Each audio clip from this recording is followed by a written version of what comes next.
Bonsoir à tous, ce soir c'était donc on va dire la première soirée de l'avant-dernière journée euh, de la phase des poules de Ligue des Champions et il y a eu beaucoup de matchs entre guillemets. On s'attendait déjà à voir certains clubs se qualifier pour les huitièmes de finale, d'autres peut-être espérer pouvoir se qualifier d'ici la fin des phases de poules euh, en huitièmes de finale. Mais bon, ça a été une soirée assez compliquée pour certaines équipes. Je vais tout d'abord commencer donc le Beşiktaş qui a fait un partout, voilà, contre Porto. Euh, En fait, il fallait que Porto ne gagne pas son match contre le Beşiktaş pour pouvoir espérer, pour que nous puissions espérer que l'AS Monaco, s'il gagne ses deux derniers matchs de Ligue des Champions, c'est-à-dire face à Leipzig et face donc à Porto, puisse se qualifier en huitième de finale.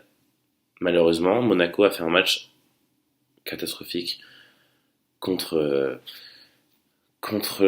Leipzig à domicile. Voilà, ils ont pris bah, 3 buts en première mi-temps. Voilà, ils égalisent en fin de première mi-temps, mais bon, c'est des buts. Déjà, le premier but, c'est un but contre son camp de Jemerson. Donc une défense assez vraiment, ça a été compliqué en défense, voilà. Euh, Franchement, mais le problème vraiment ce soir, c'est c'est Fabinho. Voilà, sur le match, il est vraiment, sur l'ensemble du match, il est mauvais, il rate presque tout. C'est vraiment dommage parce que quand on sait l'importance qu'il avait la saison passée au sein de l'effectif et au sein de l'équipe de l'AS Monaco, voilà, c'est catastrophique. Après, sur le second but, c'est aussi à l'occasion d'une très mauvaise passe de Jemerson. Donc c'est Campbell au milieu de terrain qui la prend dans les pieds de Fabinho, enfin en fait très mauvaise. Je sais pas si la passe est mauvaise, mais en tout cas, il fait la passe à Fabinho, là, pendant qu'elle arrive vers Fabinho, Fabinho qui doit un petit peu reculer au lieu d'avancer chercher le ballon, se fait surprendre par Campbell qui récupère la balle et donc fonce au but et donc délivre une très belle passe à Werner, le buteur allemand, le jeune prodige allemand. Le retour de Glick et il est pas assez, il est pas utile. Enfin concrètement, c'est pas qu'il est pas utile, c'est que mais malheureusement, Werner, c'est un très bon attaquant et il arrive à la mettre. Bref, c'est pas ça le sujet. Ensuite, il y a un penalty avec faute sur le capitaine Urban, je crois que c'est de Leipzig donc dans la surface. Il y a une petite faute du capitaine de Falcao. Bon, après, Falcao met un but et ensuite, c'est le retour du blessé, entre guillemets, retour de Naby Keita sur les terrains qui met un très beau but. Hein. Franchement, il n'y a pas à dire, il met un très beau but face à Monaco. Voilà, ce soir, je suis un peu déçu, j'ai pas trop envie de faire d'analyse. C'est dommage parce que concrètement, ils avaient deux matchs à gagner. On sait que c'était un groupe facile à prendre.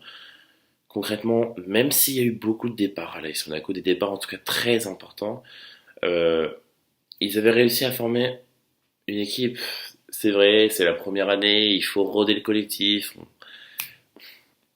Malheureusement, on le sait tout ça, mais on est déçu par rapport au potentiel que l'équipe avait mais on savait ce qu'elle pouvait apporter. Concrètement, là, je suis pas en train de vous faire une analyse du match, je suis surtout en train de vous donner mes déceptions. Pour moi, c'est dommage. C'est quand on voit l'équipe même, quand on voit la défense qu'ils ont. Concrètement, la défense n'a pas changé. À part les latéraux, la défense centrale n'a pas changé et ce n'est pas le même niveau contrairement à la saison passée. Et c'est ça qui est décevant quand on sait à quel point Glick est bon, Jemerson aussi, ce qu'il avait fait la saison passée. Il est quand même sélectionné en équipe du Brésil, c'est pas n'importe quoi. Subasic, il est très bon aussi. C'est un des, concrètement, c'est peut-être un des meilleurs gardiens au monde. Voilà, au moins dans les 10 meilleurs, 15 meilleurs. C'est quand même pas mal quand on sait qu'il y a de très bons gardiens aujourd'hui. Voilà, c'est dommage, c'est vraiment dommage, je suis assez déçu.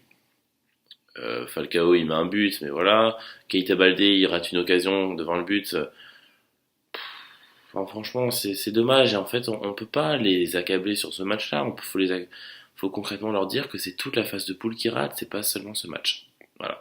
Donc bref, c'était ma petite soirée assez décevante. Après, évidemment, pour ce qui est des scores des autres équipes, Liverpool fait 3-3 contre Séville, donc il n'est pas encore qualifié. Voilà, donc Séville a réussi à un peu gâcher pas gâcher la soirée de Liverpool, mais à retarder le suspense, à retarder cette qualification.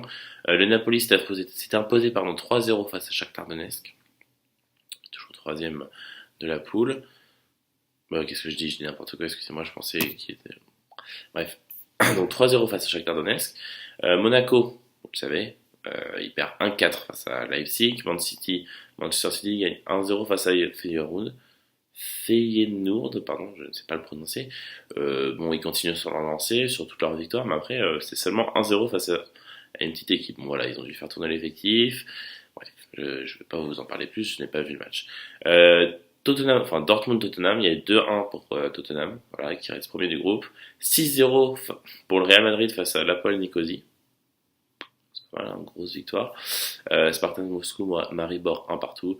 Et Beşiktaş Porto 1 partout. C'est pas mal Maribor, hein, quand je vois qu'ils font... je crois que c'est l'équipe qui est dans le groupe... de... Ah non, c'est peut-être Karabakh qui est dans le groupe de Mexico. Bref, c'est pas une équipe très connue, Spartak non plus. Enfin, Spartak, c'est un peu, je pense que c'était un peu au-dessus. Bon, bref, je vais pas m'avancer, je n'ai pas vu le match, je ne connais pas cette équipe. Ne m'écoutez pas. Bref, demain soir, vous avez donc débrief de la seconde soirée de l'avant-dernière journée de la Ligue, de la phase de poule de Ligue des Champions. Voilà, vous serez avec Boulistrad qui vous débriefera un peu tout ça, vous donnera les résultats des matchs et ses avis, ce qu'il a pensé sur les matchs. Sur ce, moi je vous souhaite une très bonne nuit. Donc je vous dis à demain sur la chaîne Foot. On n'oublie pas évidemment de s'abonner, c'est ici sur notre page, n'oubliez pas, c'est super important.